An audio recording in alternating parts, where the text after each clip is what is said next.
In my last episode, I showed you the invisible cash flow loop the rich use. Now I'm going to show you three loops you can start with just $100, no trust fund required. Most people think wealth starts with a windfall, a big salary, an inheritance, a lucky break. But for the people who quietly build real freedom, it usually starts with a very unimpressive amount of money. Think about it.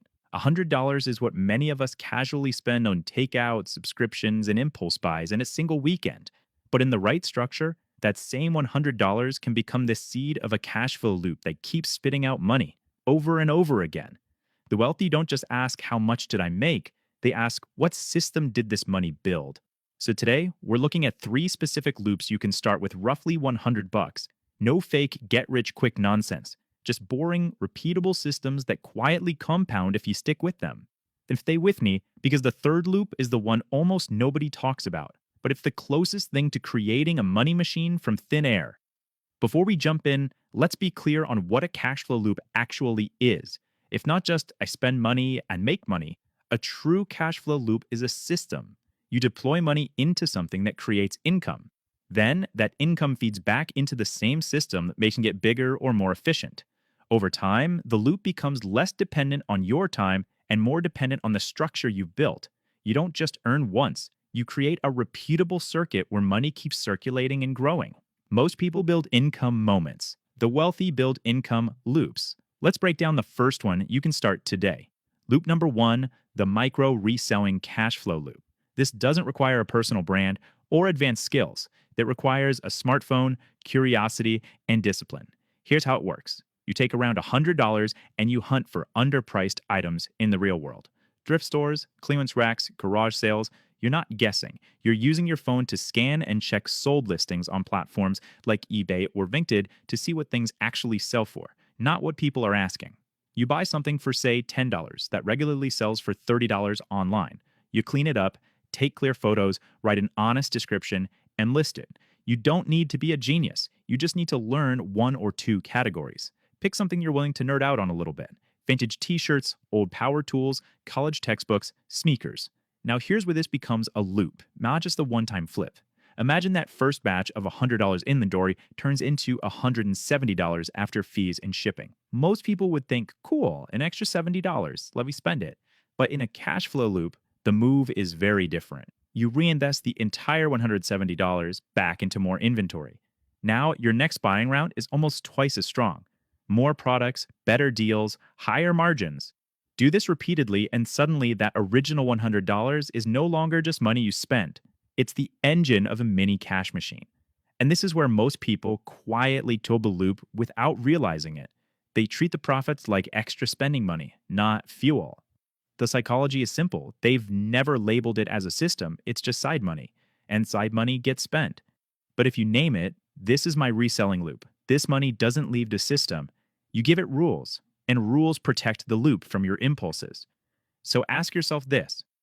Could you take $100, pick one category, and give yourself 90 days to build this loop without withdrawing a single dollar from it? Because if the answer is yes, you're not just trying to make extra money.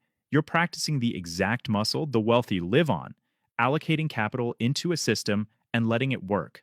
The second loop turns $100 into a skill that pays you repeatedly. Not a degree, not a 4-year plan, a targeted, practical skill that the market is already paying for. Here's how it works. Step 1. Invest that $100 in one very specific skill path. Not marketing, that's too vague. Think narrower. Short-form video editing, simple website setups, thumbnail design. Your $100 might go into a focused online course, a couple of highly rated books, or a low-cost tool you need to practice. Step 2, you offer that skill as a simple service, not to everyone, to a very specific type of person who clearly benefits. Think of local coaches who need better YouTube thumbnails, or real estate agents who need their listings turned into short-form videos. Your goal isn't to become the world's best. Your goal is to become good enough to solve a clear problem for a small group of people. Step 3, the money you earn doesn't just become income, it flows back into improving the system. You use your first few payments to upgrade your tools, buy better templates, or take an advanced course to raise your prices. It becomes a repeatable circuit. Invest in the skill, deliver the service, earn, and reinvest to improve. But here's the trap that silently kills this loop. People expect instant mastery and instant money. The moment they don't get a client in the first week, the story in their head becomes, it doesn't work. I'm not good enough. The market is too crowded. But the truth is, most markets aren't saturated with reliable, consistent people. They're saturated with people who quit after 2 weeks. If you stick with one lane for just 90 to 180 days, you become rare, and rare things are allowed to charge more. Think about this. If you took $100 and used it only to build one simple skill, what would your life look like a year from now if that skill reliably brought in a few $100s a month? That's no longer extra money, that's rent money, debt destroying money. It's your first personal income engine. Now, the third loop is the most powerful and the most overlooked. Instead of reselling items or trading time for service, you use your $100 to create digital assets that can be sold over and over. This could be a simple digital guide, a Notion template, a set of checklists, or a paid newsletter. Here's the process. Step one, you take your existing knowledge, even if it's basic, and turn it into something packaged and useful. If you've learned a skill from the second loop, you can create a starter template pack or a mini tutorial. Your $100 might go into a simple microphone, basic design software, or a small budget for promotion. Step two, you publish that asset on platforms where people are already searching. And step three, whenever the asset generates income, you don't think of it as side change. You treat it like a signal. That money flows back into better visuals, better versions of the product, or more content to drive traffic. Over time, you're earning because something you created once keeps doing the work for you. And here's the surprising part. Many digital asset loops don't start with some huge polished course. They start with something as simple as a $5 template that sells a handful of times a week. It feels insignificant until you realize you made it once, it keeps sewing, and you can stack multiple of these small assets into a network of tiny income streams. This is where the wealthy mindset shows. Most people are trained to sell time. The wealthy look for ways to own assets. A digital asset is just the beginner-friendly version of that idea. You're learning how to make something once and let it pay you again and again. Ask yourself, what problem have I already solved for myself that I could package into a tiny digital asset for someone just one step behind me?